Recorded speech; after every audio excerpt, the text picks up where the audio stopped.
गलती हुआ इसका जिम्मेदार कौन है? ईआरओ है, बीएलओ है, डीईओ है, इलेक्शन कमीशन है, चीफ इलेक्टोरल ऑफिसर्स का ऑफिस है, कौन है? What is stopping you from decentralizing hearing venues? What is stopping you from issuing orders to give relief to old age people, especially senior citizens? Because as per the government standards, both state and center, senior citizens are the one who are above the age of 60. And especially the ones who are living with medical conditions, who are medically vulnerable. BJP Bihar जीता है, strike rate है 88%. ये coincidence लगता है आपको? Vote चोरी तो यहाँ हो रहा है, वोट चोरी ईवीएम में नहीं हो रहा है. ये मैं दौड़ा देता हूँ. Union government plans to run the country on WhatsApp. The election commission of India wants to run the country and the state on WhatsApp without issuing any official circular and formal notifications. What is compelling them from issuing notification? From issue and notification? अगर किसी ने enumeration form नहीं भरा तो उसका नाम delete होगा. मैंने कहा सही है, एकदम सही है. इन्यूमरेशन फॉर्म नहीं भरा, नाम डिलीट होगा. जो जिंदा है उसका नाम कैसे डिलीट होगा? बोला फिर तो वो फॉर्म 6 फिल कर सकता है. मैंने कहा लेकिन जिम्मेदार कौन है?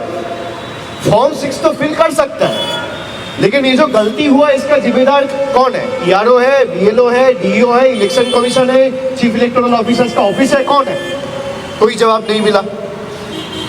उसके बाद हमने miss interpretation of voter mapping, जब बंगाल में एसआईआर का सूचना हुआ तब, और ये मीडिया में वाइडली रिपोर्टेड था कि 45% लोग अनमैप्ड हैं, डेटा नहीं मिल रहा है. जब ड्राफ्ट लिस्ट रिलीज हुआ तब हमें पता चला कि 88.2%, approximately 89% people have been mapped. और उसमें से कुछ लोग तो सेल्फ मैप्ड किया है और 40% शायद प्रोजेनी मैप्ड है. तो ये बंगाल के खिलाफ जो बैड पब्लिसिटी है, बैड माउथिंग है, बंगाल को छोटा करने का जो मानसिकता है, बंगाल को नीचे दिखाने का जो मानसिकता है, इसके लिए जिम्मेदार कौन है? We didn't receive any concrete answer.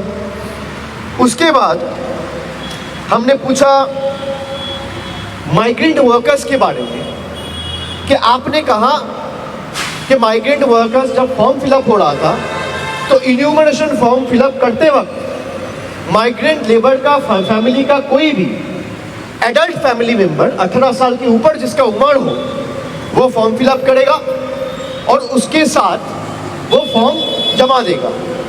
तो माइग्रेंट लेबर को खुद आने का ज़रूरत नहीं है. मान लीजिए किसी का घर है हुगली में और वो काम करता है कहीं बाहर में, तमिलनाडु या पंजाब में, तो हियरिंग में आप उसको फिजिकली बुला के हैरेस नहीं कर सकते. के लिए उन्होंने भी बोला है कि भाई हियरिंग वेन्यूज को मैं डिसेंट्रलाइज करूंगा और डीएम्स के पास और डीईओस के पास ये डिस्क्रिशन है, they can use their own discretion and increase the number of venue. तो ये चीज स्टेट को उन्होंने लिखित में दिया नहीं था. आज मुझे बोला, पता चला, तो we will look into it कि अगर हियरिंग वेन्यूज बढ़ाया जा सकता है तो लोगों को दिक्कत नहीं होगा. उन्होंने बोला कि आपके BLA-2 क्यों हियरिंग वेन्यू में जाएगा? मैंने बोला क्यों नहीं जाएगा? अगर BLA-2 बूथ में बैठ सकता है, पोलिंग स्टेशन में बूथ का एजेंट बैठ सकता है पार्टी का, जब आप इन्यूमरेशन फॉर्म डिस्ट्रीब्यूट कर रहे हैं तब BLO के साथ BLA-2 जा सकता है, तब हियरिंग में BLA-2 क्यों नहीं जाएगा? बोला नहीं जाना चाहिए. मैंने बोला ठीक है, नहीं जाएगा, आप सर्कुलर इशू करो. बोला मैं सर्कुलर इशू नहीं करूंगा. मैं बोला सर्कुलर इशू नहीं करेगा तो BLA-2 रहेगा. अब ये जो जोर जबरदस्ती मानसिकता, वो सर्कुलर इशू इसलिए नहीं कर सकता क्योंकि circular will be challenged in the court of law. अगर आप ओरली बोलते हैं उसका कोई वैल्यू नहीं है. तो अगर इलेक्शन कमीशन को लगता है कि भाई BLA-2 नहीं रहेगा, और मैं ये दोबारा दोहराना चाहता हूँ, यही सब गलती कांग्रेस ने किया है. आम आदमी पार्टी दिल्ली में पकड़ नहीं पाया, बिहार में आरजेडी कांग्रेस पकड़ नहीं पाया, इसलिए बीजेपी 88% का स्ट्राइक रेट लेके जीता है. बीजेपी महाराष्ट्र जीता है, स्ट्राइक रेट है 88%. बीजेपी दिल्ली जीता है, स्ट्राइक रेट है 88%. बीजेपी बिहार जीता है, स्ट्राइक रेट है 88%. ये कोइंसिडेंस लगता है आपको? वोट चोरी तो यहाँ हो रहा है, वोट चोरी ईवीएम में नहीं हो रहा है. ये मैं दौड़ा देता हूँ. ये ईवीएम जो भी कहता है, जिसको चुनाव कराना आता है वो वोटर लिस्ट में नजर दे। वोटर लिस्ट में चोरी हो रहा है और यही चीज कोई और पॉलिटिकल पार्टी पकड़ नहीं पाया। अगर कोई पॉलिटिकल पार्टी कांग्रेस ये पकड़ लिया होता, हरियाणा से, महाराष्ट्र से, न्यू दिल्ली से, बिहार से, चारों स्टेट में बीजेपी हारती। वो व्हाट्सएप के बेसिस पे डायरेक्शंस दे रहा है। A government functioning is governed by official circular and notifications, not by WhatsApp directives. The Union government plans to run the country on WhatsApp. The Election Commission of India wants to run the country and the state on WhatsApp without issuing any official circular and formal notifications. What is compelling them from issuing notification, from issue and notification? Because they know if we issue a notification, all political parties in the country, including us, will have the right to challenge it in the court of law. That is why they are not doing it. Why will BLA2s will not be allowed to be a part of the hearing venues? If they can be a part of the entire SIR process when the enumeration forms were distributed, if they can remain present within the polling station when the votes are being cast, why can't they be a part of the hearing process? What is it that the Election Commission is trying to hide? Why is it not making the logical discrepancy list public? How can you clean a list by hiding details? Answer me. उनको लगता है गला उठा के बात करेगा और थोड़ा बहुत जोर से बोलेगा तो सब दब जाएगा। हम लोग जब बात करना शुरू किए, पहली बात तो जब कोई बोल रहा था वो रोकने टोकने लग गया। He started losing his temper. मेरे तरफ उंगली उठाने लग गया। फिर मैंने बोला you are nominated, I am elected. आपका उंगली नीचे करके बात करिए। हम लोग जो यहाँ पे बैठा हुआ है जनता का वोट से चुना हुआ है। बीजेपी के बदौलत खाली आपका एक नोटिफिकेशन का बेसिस पे मैं यहाँ पे नहीं आया हूँ। We are answerable to the people at large. You are answerable to your masters. I am answerable to the people of my state, for whom we have come here to ensure none of them are left behind from the final electoral roll when the list is published. आप उंगली नीचे करके बात करिए। उनको लगता है कि हम जो बोलेगा वो सुन लेगा। If he has the guts and gall, let him release the footage. I'm standing outside the Election Commission's office. There he goes. Nirvachan Southern Election Commission of India. Gyanesh Kumar must be hearing what I'm saying before the media now.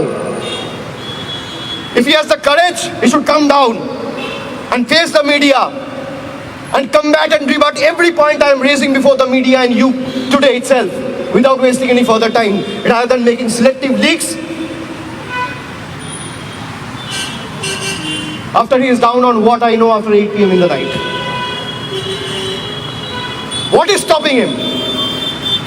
He thinks the people of Bengal are his subservient. He thinks people of Bengal and we parliamentarians and the ministers, the MLAs or the MPs who have been elected by the people, standing in long queues by exercising their franchise, are they bonded laborers? Are they slave? Apart from 2 or 3 basic questions, he has failed to answer any of the valid questions we have raised. Why are you not able to make the logical discrepancy list public? What is stopping you from issuing notifications barring the BLA2 from entering hearing venues? What is stopping you from decentralizing hearing venues? What is stopping you from issuing orders to give relief to old age people, especially senior citizens? Because as per the government standards, both state and center, senior citizens are the one who are above the age of 60.